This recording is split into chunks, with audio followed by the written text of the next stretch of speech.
he got like really upset. He got like really mad at me, and, which made it even funnier, of course. But yeah, that's like the thought is like, if you live in New York or around New York, it's like, well, you're right there. You're probably, I mean, New York, you go see the New York Knicks every night. You go to those, those big famous restaurants. You go get Ray's pizza. You go take a jog in Central Park, and then that's your day. And that's it. And then you're only a stone's throw from everything in New York. Yeah, right. I haven't been to the Statue of Liberty. I haven't walked inside Central Park. I've seen one Broadway play. I've been to the Garden once. And that's it. It's not. What was the play you saw? I saw A Bronx Tale. Ooh, nice. Oh. A Bronx Tale, and then whoever the guy was, I forget his name, Chaz Palminteri, was actually there.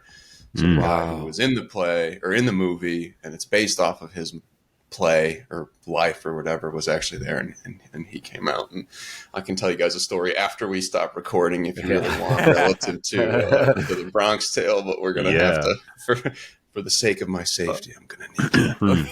Okay. Yeah, Mike. We don't want to put you. We don't want to put you in any danger. That's for sure. I'm going to get a knock on the door. Some guy named Tony is going to be like, "Hey, I heard you talking on this podcast. What's going on?" Oh man. Well, if you do get a chance to see Book of Mormon, you definitely should, because I got to see that this year here in Denver, and dude, the funnest time I've had in a live performance probably ever. Yeah, I did see Harry Potter too, but Potter was the most expensive nap I've ever taken in my entire life. It was nuts. It was so wild. I bought the tickets aftermarket because my wife's got into like Harry Potter at 26 years old or whatever. She's like, "Please, can we go?" I'm like, "Yeah, why not?" And then I woke up and it was like the first act was over, and I was like, "Oh, cool." You startle awake and you're like, yeah, that was it. Yeah. Wonderful. Whoa, wonderful. That was great. All right. Hell, well, what's up with this Harry kid? Yeah. All right, gang. Let's. We haven't even formally introduced our guests, so let's do. Yeah. Let's cross our I's and dot our T's real quick. So, gang, welcome to the Inside Wag Nutrition Podcast. Chris, why don't you go ahead and do the honors today? I would love to.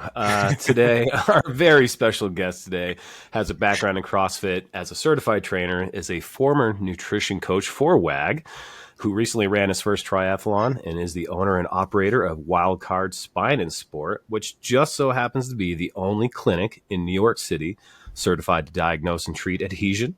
We are very excited to catch up with our bright shorts wearing friend today. Welcome to the show, Dr. Mike Vanchieri. Oh gosh, that's the greatest intro. I love it. I'm not wearing the bright. I'm only wearing gray shorts today, but my wife always gives me crap about wearing the shorts. She's like, "Why do you look so neon?" I don't know. High vis, baby, high vis. You bought me those shorts, right? I haven't purchased a piece of clothing for myself in 6 years, so that's it. I have a similar, probably the same pair, but I was going to wear them in honor today, but it was a bit chilly today, so I'm in my Lululemon sweatpants. There it is.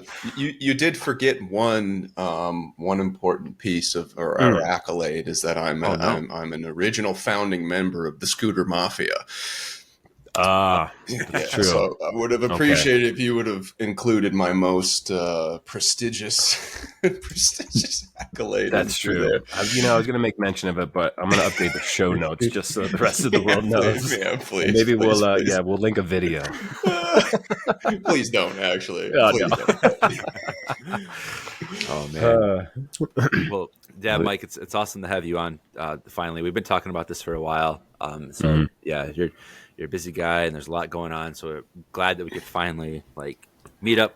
Glad we could finally make this happen. So yeah, I'm pumped. I've been looking forward to this, catching up with you guys and hanging out. Yeah. So we kind of, obviously we touched on a bunch of Mike's current location status prior to actually quote unquote starting the episode.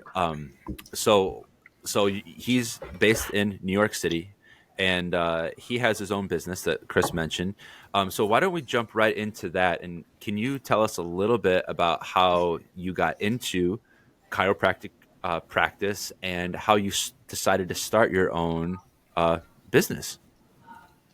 Yeah, it's kind of a convoluted story, but I'll try to be as concise as possible. I You have always 3 wanted to be in minutes. health. I have 3 minutes. Okay. Yeah. And start.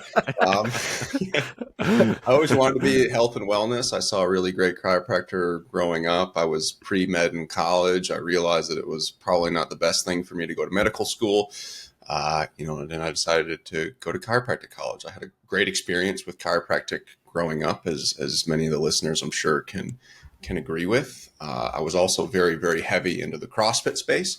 So upon graduation, I was, one of the lucky guys where I already had a job lined up to move out here to Long Island at a rather, I'll say, famous, and I'll use air quotes here for those people who aren't watching the video, a relatively famous chiropractic practice in the CrossFit space. So I basically cold DM'd the owner one day, and I was like, hey, I have all the credentials you need, hire me. And he was like, okay.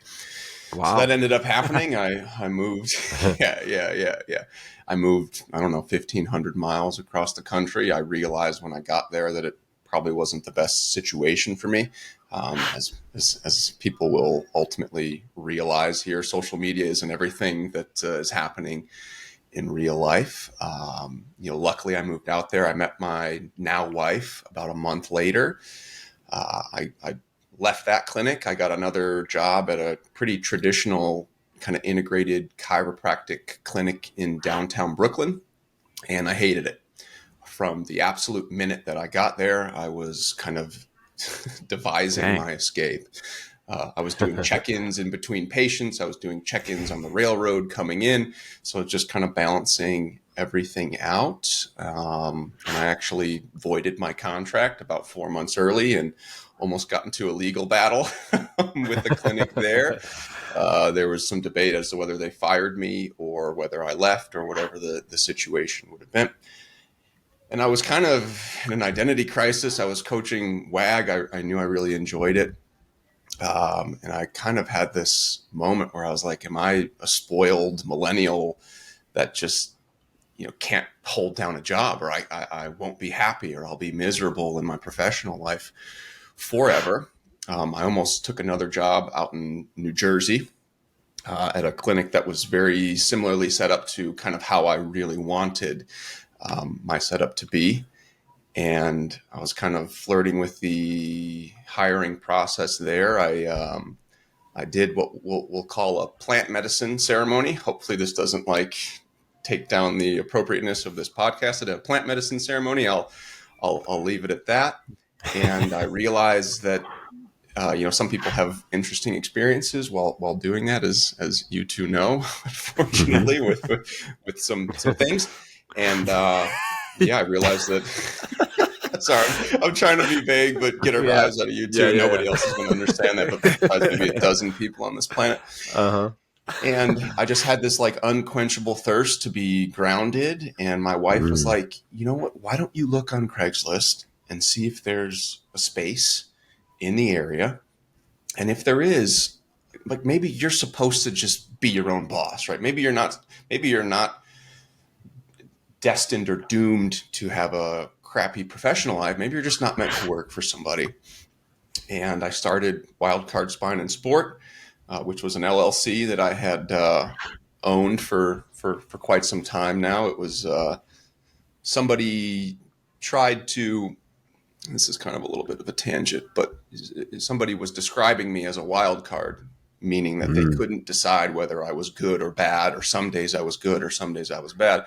They were like, I don't know what to do with this kid. He's kind of a wild card. That's where Wildcard Spine and Sport ultimately comes from, for those of you that are wondering. And I started my practice in a one-room space at $1,200 a month for about 200 square feet, and I loved it. I couldn't stop. Right. And I was like, oh, this is my calling. I'm not necessarily a good employee, but I'm a great business owner and an entrepreneur. And then things just kind of took off. I upgraded some space. I have an office now in the city 1 day a week. So things are going relatively well. The stresses of being a small business owner sometimes are quite a bit, but overall it's nice to wake up every morning and, bust your ass for yourself, which I think is an important thing. Yeah, for sure. Can you what kind of timeline are we talking right there? Like from the time that you found that original space, so that that smaller space to right now, what are we looking at there? Yeah, I think that was 2018 or 2019 towards Okay. the end, the latter stages. And then obviously a big challenge there. I don't know if you've heard of this virus that happened a couple of years ago. It's called COVID-19. So that was kind of like a crazy Yeah. experience as well. I had to shut Yeah. down the clinic for like 6 weeks. The clinic reopened and I was like shockingly busy. I think it was like that May. And I went and I signed like a 6-year lease on a bigger space that winter. The first month that I was open that space, I had COVID. So I was like, had to shut things down. I treated 40 people while COVID positive. But I was wearing a mask so nobody contracted it. So that was kind of an interesting experience. And so I guess 2018 to, 2023? Bought a house, got married, did the whole thing in the meantime, and I'm ready for a nap after that. Or to sleep through the Harry Potter play. Yeah, to sleep through the Harry Potter play. Yeah, exactly. Well, you've also exceeded your 3 minutes, so we're gonna end the podcast now. I see you guys. Have a good one. It's been a pleasure. we're very strict, very strict. Yeah. But all right, no, next question. Yeah, right. No, that's great. I mean, of course, like we were going to ask about the COVID-19. When that actually hit, like how you handled that, because anyone that did anyone that was in like your line of work or like massage or gym, being a gym owner, like we faced the same challenge. And I know a lot of places didn't fare super well, coming out of that, but we have heard quite a few stories of people that have really flourished. And I know that's maybe like risque to say, but I think after everything opened back up, people were desperate to get out and either work on themselves again or just see other people. And it's nice to hear that you you had COVID. That sucks. But like, it's nice to hear that it's nice to hear that people wanted to come back and see you and like start to get their treatment again, and get better and start working on themselves. Yeah, it was a huge, I think, paradigm shift for a couple of different reasons. Like number one, it was very clear that being healthy largely mitigated a good percentage of the risks associated with the virus. People understood that. People came in. I also think there was this kind of shift to, I really, really want excellent care. Right, I don't want the average chiropractic PT put you on heat and stim, adjust you, send you on your way, experience. I think people really, really wanted to do different things that exceeded the status quo in order to get better. And it just so happened that was the way that I had pivoted and created my practice, right? I've always been somebody that wants to see the quote unquote unfixable chronic pain issues. There is a hole in that market. It's the thing that interests me the most. I couldn't sit there and adjust 200 people over the course of a week and sit there and be fulfilled. I want difficult people to come into my office that are down to their last option, and I want to fix those people. And some of it is completely egotistical, right? Like there's a percentage of that desire that is, I want to be that guy, right? I want to be that guy. I want to create that change. I want to make that money. And I'm very honest with this in terms of this explanation. Like, I'm not going in and fixing people purely for altruism. I don't think anybody does anything purely for altruism, but I want to be that guy. And it just so happens that egotistical obsession about chronic pain consequently leads to more people getting better, a great majority of the time. It's weird how that works, right? Yeah, there's a selfishness that you fulfill, in my personal opinion, that if you can do that, then the world kind of gets to be a better place too, as long as you're not a dick about things. Yeah. That's the cool standout thing is that you basically saw these people that were willing to forego risk in this weird shared experience we were all going under through COVID, but still realize the importance of having their chronic pain treated properly and, going through whatever channels necessary to do that, because if anything, that was the time to really strengthen and focus on that.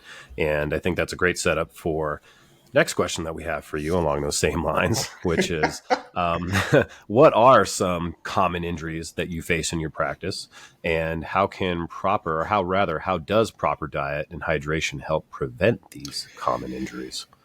Yeah, so the most common thing that we see are disc injuries. So you've got your two vertebral segments, and you have that little cartilaginous cushion, we'll say, for lack of a better term. We'll try to keep it, 8th grade reading level here. I was going to say, we normally don't have such big words on the podcast, but if you could just say them slow, dude, that'd be okay. So the piece of cartilage in between your vertebrae will start to deteriorate. It will start to tear on the inside, and we call that an internal disc derangement. Ultimately, you accumulate enough of those, that's what causes the disc to herniate, and largely an increase in compression over time chronically is what wears those discs down. So, discs have a tendency to be really, really sensitive to what we call the metabolic components of chronic pain. So stress, diet, sleep. So you're looking at a situation where, sleep is super important, right? Hydration is super important. And then metabolically, your diet is super important. And again, this is neck disc injuries. This is lower back disc injuries. Both of those are really it's kind of all the same. Helped. Yeah, it's all the same. I mean, same, but different. Sure. So when you look at hydration status, and I'm not like a huge drink, 1 ounce for, kilogram of body weight kind of guy. I think if you're drinking a quality, water, meaning like a spring or a mineral water that actually has some electrolytes in it, I think if you trust your thirst signals, you're largely going to be okay. Again, I think that the overhydration obsession in this country is largely dictated by powerful beverage and food conglomerates trying to get you to drink as much water as you can. But I'll take my tin cap off, and we can kind of like move past that. Drink when you're thirsty, drink a quality water in hopefully a glass bottle, and life should be good. Diet is so important. And the main thing that we look at for diet is, do you have a healthy body composition? That is number one. People get really hyper obsessed with, is this corn going to cause an increased inflammatory response, and omega-6 versus omega-3 versus omega-9 ratio and all the other stuff. That's icing on the cake. Your body mass index needs to be below 25, right, in order for you to not, your weight to not mitigate chronic pain. And again, there are people that will be, well muscled that doesn't apply. So basically you're looking at like waist to hip ratio in that sense. And I don't have those exact numbers. Yeah, I don't have those. So again, like I have a body mass index of 27, but I have, hips that measure 42 inches and a waist that measures 33 inches. So like I'm okay, right? Long term, I probably don't want to have a 28 or 27 body mass index as I age, right? There's other factors that will there's risks there as well. Like your heart still needs to perfuse your healthy tissue. So over the long term, it really is going to work harder over time, but that's a song for another dance. So you've got to get yourself into a healthy body composition first and foremost. And as you guys know, right, you decrease calories in, increase calories out, eat enough protein, 1 gram per pound or 0.8 or 0.9, depending on what you're doing, and fix that. Then comes lift your weights. And lift your weights, correct. Yes, because the muscle tissue is also an endocrine organ, meaning that it releases hormones. So you lift weights, you increase your insulin sensitivity, and life should be good there. And it's not just a load thing either, right? Because more weight, you are working more against gravity. It's going to cause shameless nicely plug. done. Yeah. That's obviously going to cause. It's obviously going to cause more compression on particular structures, hips, discs, things like that. But there's also the metabolic component. So the way that I look at it is the same things that cause like atherosclerosis or plaquing in your arteries are the same things that are going to cause adhesion or plaquing in your joints. And the research is very, very clear on that.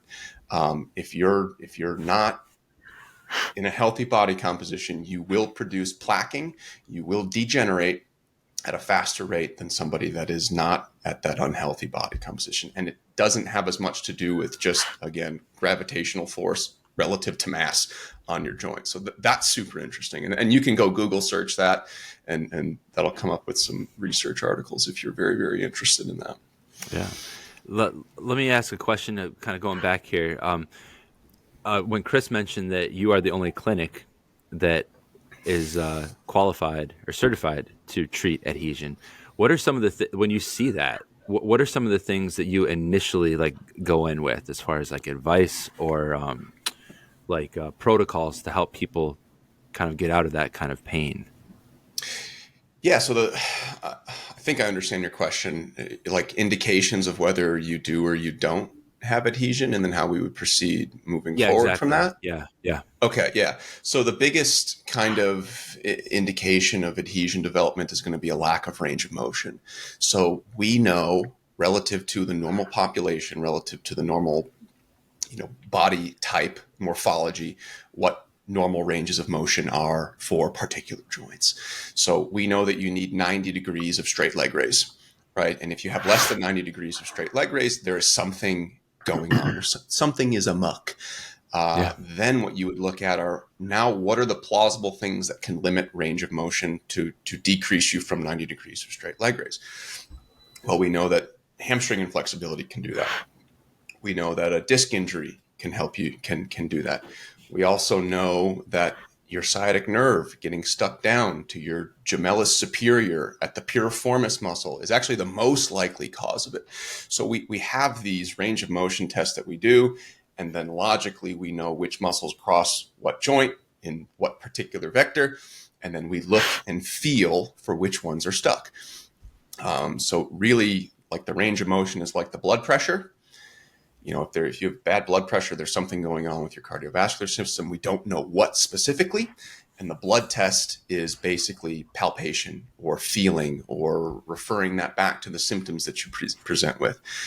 And you can kind of conglomerate all of those factors and say, okay, this person has grade 3+ adhesion at, the sciatic nerve in between the hamstring tendons, or at the fibular nerve, or in the lumbar spine erectors.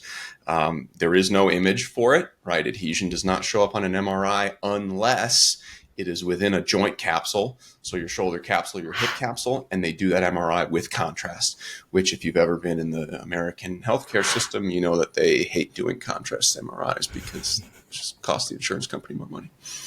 There you go. Sorry, does that answer your question? Totally. Well, the thing was it too sciencey? Do you want me to dumb it down? No. I think that's great. The next part would be, after those, after you see the patient and you kind of diagnose them, it's like, do you give them homework? Do you say, hey, you need to come back and see me every single day for the rest of your life? How do you? What's the next progression to get those people in proper range of motion, or just out of pain? Yeah, so adhesion in particular structures, you can use exercise to help wear it down. So the main thing that you need for adhesion to break down is tension. So you look at it like a rubber band, right? How would you break a rubber band? You would pull it apart, right? Yeah, right. You'd pull it apart. No amount of compression can break down adhesion. So your foam roller, per se, you could roll over a rubber band 100 times. In fact, Josh, you may appreciate this. I tell people all the time, you could take an M1 Abrams tank and you could run over a rubber band, and it's still a flipping intact rubber band. So a lot of we'll call them adhesion truthers, people who don't believe that adhesion exists. And all you have to do is just talk to one orthopedic surgeon, and they'll tell you that it absolutely does exist. They say, well, they did a study and you needed 2,000 pounds of compression in order to break down the adhesion. Yeah, that's true. You need 2,000 pounds of compression, direct compression, perpendicular to the tissue, to break it down. You only need about 6 or 7 pounds of force or tension in order to break it down. So you can break it down with your thumb, right? You sink into the tissue, you create a force vector, then you lengthen that tissue underneath it, and really good adhesion removal specialists will say you can feel that thing rip. And it like turns your stomach a little bit because you're like, I hope I didn't just like destroy this patient. You can remove it using surface tension. So if the adhesion is very close to the surface of the skin, you can take a tool. And I liken this to if you burn a piece of toast, you can take your butter knife and like scrape the burn off, right? But it has to be close to the surface of the skin. Josh won't do that. He loves the burn. Don't make a new peri-peri piece of toast, all right? Yeah. Or don't eat the burn. It's Solidarity. Solidarity. And then the final, and in my opinion, most effective way to break it down is actually with sound energy. And this is very difficult to kind of explain in layman's terms. But if you take a sound wave and it's powerful enough and it's asymmetrical enough, right? So if you look at like traditional ultrasound therapy, you've got beautiful, symmetric, evenly spaced out, perfect wavelength, perfect frequency. Sound waves, it's not going to break anything down. What you have to do is create a huge spike and a huge spike and a huge spike. It's almost like it's exactly like a cymbal crash, Chris, right? You hit that thing very, very hard, it creates a sound wave. And that's functionally what shockwave therapy is. We're taking a metal plate and we're shooting a bullet into that metal plate and we're crashing into it, creating a sound wave, using ultrasound gel to then transduce that wave into the body where it will functionally kind of vibrate a tissue hard enough to where it will tension that adhesion off. And if you're into physics, there is an equation that you can look up, and I don't suggest doing this on a Wednesday morning, but any string with two fixed endpoints, put energy into it, it'll create a tension force, similar to a guitar, right? You can whack a guitar string and it will create a frequency, and that frequency can be likened to a tension force. The beautiful thing about the sound wave is we can penetrate really deep. I can get deeper with a sound wave than I can with my thumb. It works like an absolute charm. And then how do you know it worked? Well, you feel for it again, like, hey, is there less super glue in through here? And then the range of motion instantaneously improves. And it durably improves as well. So it's not like Josh asked, like, do I have to see you once a day for the rest of your life? Absolutely not. You come until the adhesion is removed, and then we set a frequency of maintenance or longevity relative to how quickly you will build that adhesion back up. And that's going to be dictated by what you're doing on a day-to-day basis. It's going to be dictated by your metabolic health. It's like going to the dentist. You get all this plaque removed, and then over the course of 6 months, depending on what your dental hygiene is, it will grow back at X rate. Gotcha. Fascinating stuff, man. Yeah. And it works. Like we have a 92% and above success rate in terms of, we have a prognosis. So again, the other thing I have to be clear about is we always give patients a diagnosis and a prognosis. So how much relief can you expect as a percentage of your current issue right now? Like, are you going to get 30% better or 40% better or 50% better?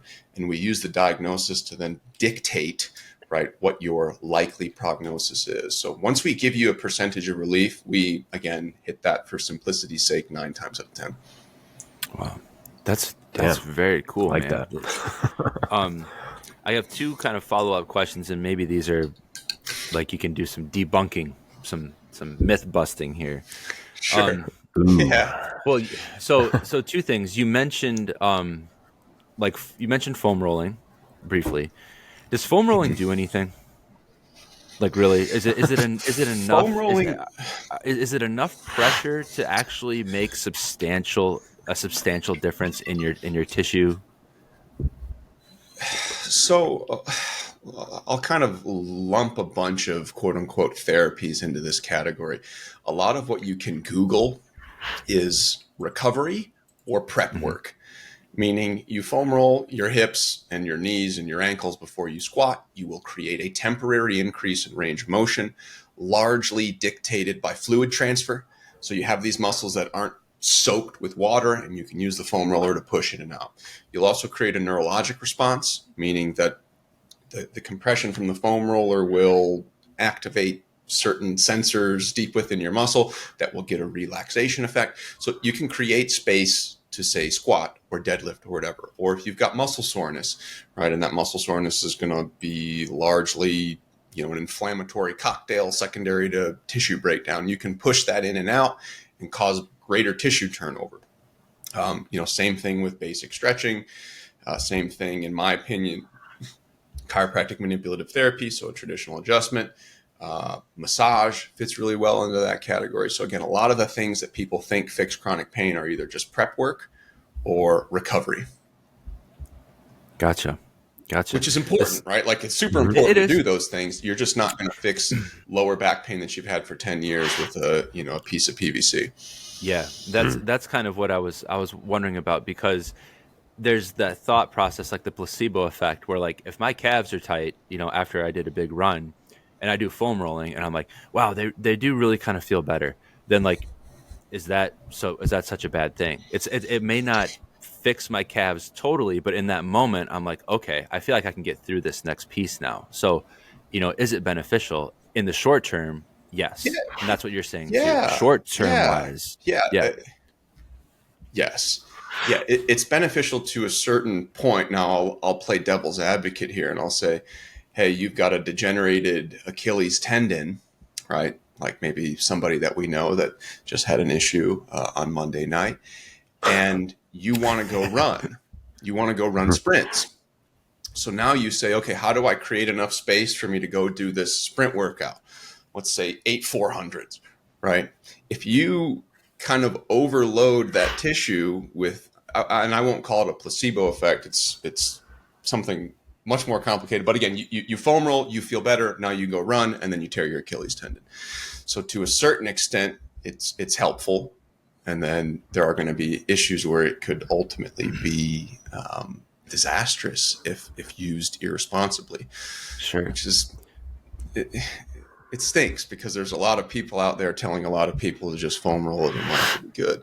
But it's so much more complicated than that, unfortunately. Yeah. Well, that's kind of what, having you as the expert on, I've heard things in both ranges, I've heard things, where foam rolling like will fix everything. And if you do it enough, but I've also heard that like more recently, it doesn't. And it's more of like the short-term temporary fix, where you were talking about like, fluid, pushing fluid in and out, or maybe like releasing some tension in the muscle, but it's not going to, be the permanent fix that you're looking for. Whereas you seeing someone like you might be, what you need. And I've experienced that with back pain of, deadlifting heavy and, going through injuries and things like that. And it's like, no matter how much foam rolling I did, man, it still hurt to put my socks on, So my other question is, what about Theraguns? What about these hammers? Same thing. People, same thing. Same thing. Yeah. Same thing. It's again, unfortunately, we kind of overvalue what we can do to fix ourselves. And Theragun is, again, it's a beautiful recovery mechanism. If you squat, and let's say all the tissues that are stressed under a normal squat are healthy. Mm-hmm. If you squat heavy, you will be sore the next day. You're going to walk like you just ranched for 15 hours. If you take that recovery gun afterwards and you hit your quads, you hit your hamstrings, you hit your ankles, your whatever, you will feel less soreness in the consequent days. You will also ensure that, maybe you'll have a more comfortable evening or whatever, if you've got something else to do. If you've got another workout that night, right? If you're somebody that's doing 2-a-days, you'll have a better time doing that. And I guess to sum everything up is you really want to know where you function well and where you don't function well, so that you can be mindful of all those things. If you're perfectly functional, you don't have a lick of adhesion in your body, then use all this stuff to your heart's desire, because it's going to increase performance. It's going to increase comfortability of particular workouts. It's when you don't know that things can become quite dangerous. Got it. Yeah. Well said. One thing I wanted to touch on too, Mike, and I think I read this somewhere else in a podcast description that you did, and I kind of liked it. And what I took from it is that you like to take more of a holistic approach, kind of a well-rounded, and I don't use holistic in that sense of whatever, but like in the more of the well-rounded, like it's more than just this thing in particular that you're feeling. It is diet, nutrition, exercise, lifestyle habits, stuff like that. So can you touch on that a little bit about how you kind of take that, you depart aspects of like mental well-being and nutrition for your patients too, not just the specific chronic pain relief that they're there to see you for? Yeah. I mean, it all, I mean, we all do it. I mean, in the clinic, it's all under, I don't want to say the guise, but we're all doing it. I'm doing it all relative to chronic pain, but we get into a lot of these kind of interesting topics.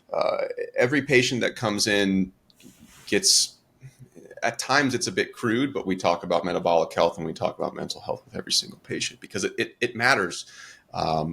Within the realm of chronic pain, if you're constantly stressed and anxious, it's going to increase the rate that you develop adhesion. You're going to have more natural baseline tension in your muscle tissues. But yeah, we talk about it, and I don't necessarily dive super deep into nutrition. Usually when somebody comes in and they have a metabolic issue, it's touched upon in a sense that, hey, there's no judgment here. I don't particularly care for my own personal sake whether you lose 15 or 30 pounds, but I'm telling you right now that if you did, you would feel 30% better or 40% better. Or I sit there and I say, hey, if you go see a behavioral therapist, because as much as people want to treat me like a behavioral therapist in office visits, you're going to get another 10 or 15% better. So we are looking at the whole pie chart of what our opportunity is. And for certain individuals, there's a big piece of that pie that's not fixable by me, right? Like that there's adhesion that will be removed and you will feel 30% better. But if you want to feel 50% better, sleep for 8 hours a night as opposed to 4 hours a night. And like that will be the biggest change that you can possibly create. And again, like I have the expertise and background in nutrition as you guys maybe unfortunately know at this point. But from a professional or from a business standpoint, I have to basically understand like what's the greatest change that I can create in a patient, what's going to make the 15-minute appointment most worth it for the patient. And 99 times out of 100, it's removing adhesion, regenerating tissues, doing all that fun stuff. But you have to look at it that way, because if you don't, you're going to miss out on some serious things. You're going to set unrealistic expectations for particular patients. They're going to sit there thinking they're going to be better when, in reality, eating, I don't know, honey buns and drinking every night and getting 4 hours of sleep is really amplifying their pain. Does that make sense? Yeah. Exactly what I was looking for. Yeah. Good. And I appreciate that approach, though. I think that is so informative because you're providing them more than just like, hey, like you said, you're coming in for 15 minutes, you're doing your job, and they're moving on. The goal is betterment any way possible. And if you can provide those little nuggets of wisdom, like, hey, you might feel better if you weren't carrying this extra weight. That is a bigger ask of your body, of your central nervous system, of your heart, of your lungs, all these things, all these factors. And it does help put a perspective for your clients to be more aware of where all this pain can come from. It's not just because they put too many plates on this, their back squat or whatever. It is more than just that in terms of the long-term frequency and pain that they could potentially be under. Yeah, 100%. And we kind of treat patients like a Monet painting in a sense that we like try to zoom out and get the big picture as much as possible. And then I have to understand, I guess in the context of a Monet painting, like which colors I'm really good at specking on the canvas. I guess I don't know. Did he put post canvas? I don't know if he did Fresha or something like that. I'm not an architect, but that's what it has to be. We have to get the big picture, and then I'll try to advise as much on the big picture as humanly possible. And then it becomes okay. Like, what's my true area of expertise? What do I do better than any human being on the planet? And I don't know if I'm that superlative. What do I do better than 99.999% of people on the planet? I There we go. find adhesion and I fix it. There you go. Love it. The adhesion wizard. The I guess, yeah, I might steal that now. Yeah, dude. Put it in your bio. Yeah. What's we're getting to the end here, to wrapping things up. But before we go, what's a piece of advice that you like to give people when they come to see you? Like parting words that you maybe give a client to take better care of themselves. Is there one thing that comes to mind, at least, that you often talk about more than other things? In terms of like a client or a patient, like we're getting rid of them in a sense that they're discharged or on like a first why don't we go? visit, or Yeah, why don't we go with that? That you've been with them, or they've been with you working through something, and you finally reached that point where it's like, okay, like we've done a lot of good work here, and you're kind of sending them off on a solo mission there. Like, what would you say to that person as they leave your clinic? I guess two things. First of all, they deserve a congratulations, right? They deserve to feel satisfied and happy. And with everybody, it's like when we discharge you, we try to make it a party, right? Like, and I'm not bringing cake in or anything like that, but it's not an easy thing to do to prioritize your health. Right. There are so many forces against you on this planet designed to create unhealthiness, right? It's the law of entropy. Everything is kind of randomly tumbling towards chaos. And you took a step to put your foot down and say, I am going to restore order to my health. So we celebrate that because it's not easy to come and see me. It's never convenient, right? Again, I'm in a sleepy little area of Queens. It's not cheap to come see me either. And, that's by design as well, because, we want people to have skin in the game.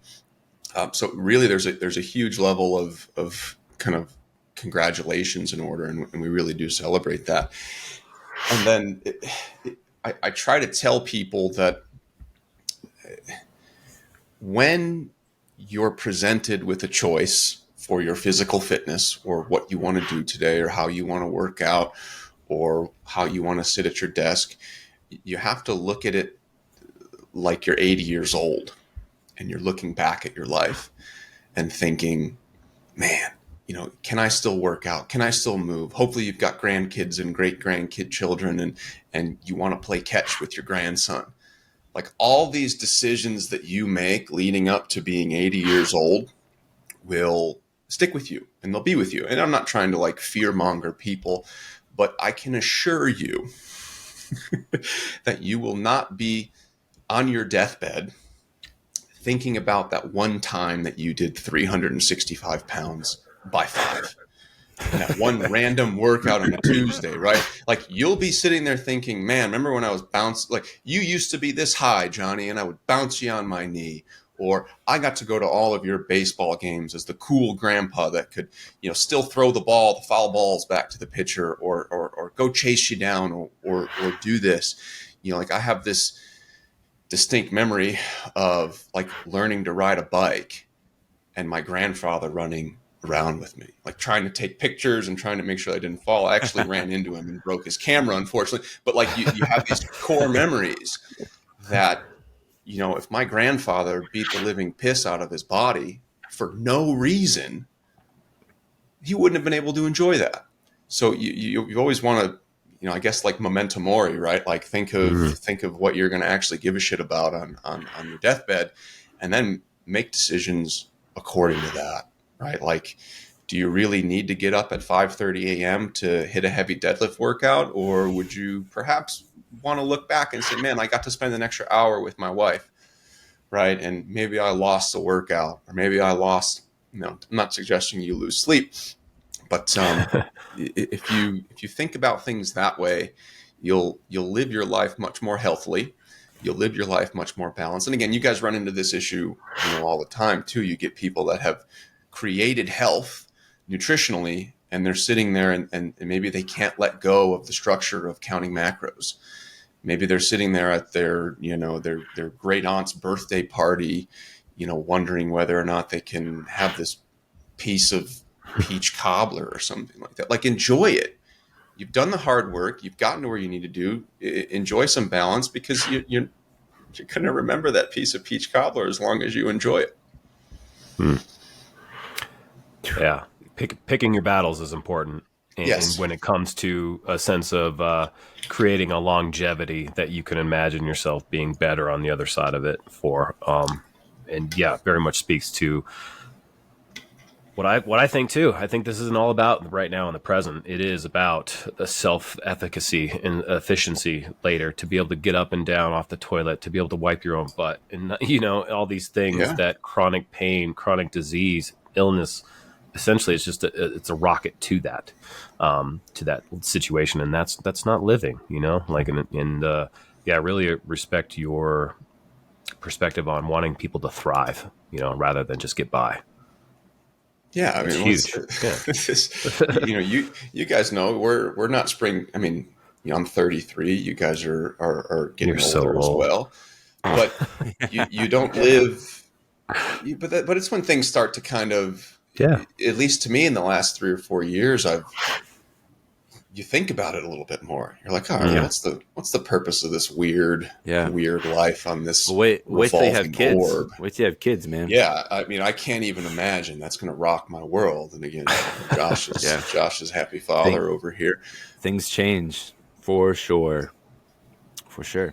It's a mindset. I don't think it's like a mindset change. Yeah. And you don't want it to change, right? Like you're happier, I would assume, now than you were before kids, right? Yeah. Yeah. Also, yeah, absolutely. It's going to change your life. People say that like a bad thing. It's like, oh, shoot, living for somebody else and, acting in service and making sure that my decisions are sound, not just for my own individual being. Oh, what a crappy life I live, right? Yeah. Yeah, it's just everything, like. Oh, darn. Yeah, right.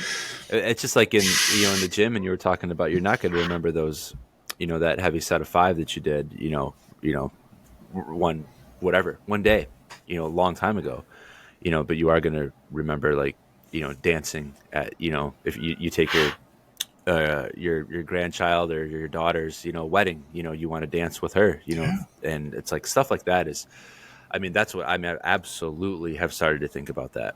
Like, there's Dan John. I've referenced Dan John quite a bit on this podcast already, but I think he's in his mid 60s now, and he's a track and field athlete. He was, collegiately, and now he's a coach, and he's author, the whole deal. But his goal, ever since he, had kids is to dance at his granddaughter's wedding. Like, that's his goal, and that's what drives him. Yeah. Like, and he talks about it nonstop, and I'm like, that's it, man. That is like, what a great, you were talking about the big picture, zooming out. What a great picture to have. What a great, way to think about your fitness and health and stuff like that. And you're helping people do that, man. That's cool. That's very cool. Yeah. And it goes the opposite way too. Like, I don't want to be like digging on like chronic exercisers here, but there may be a certain level of squatting that you have to do to dance with your granddaughter at her wedding, right? Like, so sure. There's the other side of that coin too. So it's again, it's and it depends on what song you're dancing to. So keep that in mind too. Be prepared for anything. Who knows what music's going to be like in 30 years, right? Come on, guys. No, man. Now we really sound old. All right, give me back to Audio Slave and Tool. Yeah. Good old when rock music of the was 90s. real. Yeah. Well, Mike, this has been awesome, man. Thank you very, very much. Of course, man. No, it's been an absolute pleasure. I miss hanging out with you guys, and it's a beautiful little trip down memory lane. Hopefully, I didn't come off as I don't know, too much of a jerk, and I tried to give tangible, actionable, digestible advice. Who knows? I think you succeeded. Yeah, totally. I get Chris. You want to do well? Actually, before we do ours, let's let Mike do his plugs. Like, tell everyone where they can find you. Personal page, business page, like the whole deal. Like, let them know. Okay. All right. I mean, I don't even know what my handles are. Let me double check here. I got you if you need help. So you got me if you need help. All right. Instagram, Wildcard, at Wildcard Spine and Sport. TikTok, at Get Wildcard. My website is www.wildcardspineandsport.co. That's CO. I actually did a Men's Health article about 4 years ago. They put .com, and I lost like whatever amount of traffic that could have gotten for me. Dude. So very, very clear about that. I also have www.cityshockwave.com if you're interested in coming and seeing me in the city. And then my YouTube channel is at Dr. Michael Vanchieri, spelled just like my name, believe it or not. Yeah. Check the show notes for all those links, folks. Check we the got show it notes down there for all for the you. links Yeah. too, yeah. Chris is on all you top got to of do is things. tap on it. More you so write than everything I, down. Yeah. You know, I'm We great got at it. social media when I can't even remember my own tags or whatever. I don't Mike's know better at putting the content out than he is telling you how to find it. Maybe that's my problem. Maybe I need to be better at self-promoting. Yeah, no, I think you're doing a great job. Yeah. Yeah, we'll put all that down there for you. We got his YouTube, his TikTok, his Instagram. If you are in the New York City area, if you're close to the Statue of Liberty, right, Mike? Something like that? Yeah, right there. Yeah, right there. People can book a consultation with Mike. I've got that link for you there. And feel free to go get a consultation with Mike. And as always, as a listener of the podcast, we want to help you help yourself, and we want to continue spreading this awareness that we do through our one-on-one remote nutrition coaching services and help you get it in the door a little easier. So please use code INSIDEWAG at checkout at www.workingagainstgravity.com/join, and that'll take $50 off either of our nutrition coaching packages, the Essentials program or the Nutrition Coaching Plus, which we were telling Mike that we now offer, bringing him up to speed. Includes a meal plan, 1 video chat per month with your coach, 3 normal check-ins through our software system Seismic, where all your data and historical messages and check-ins with your coach are stored for life. And use code INSIDEWAG to take $50 off either one of those services. And it's worth it. This is somebody who, and the unique thing about WAG, I think, is still, I would assume, is that everybody who became a coach used the service. Yes, and correct. Hands down the best nutrition service that I've ever used. So not that, I don't know, maybe people think I'm self-promoting, but no, seriously, check it out. It's awesome. Very Thanks, cool. Mike. Yeah. Thank you, man. Thank you. And on that, I guess on that note, we'll sign off for this week, and we'll see you guys next time. Thanks, guys.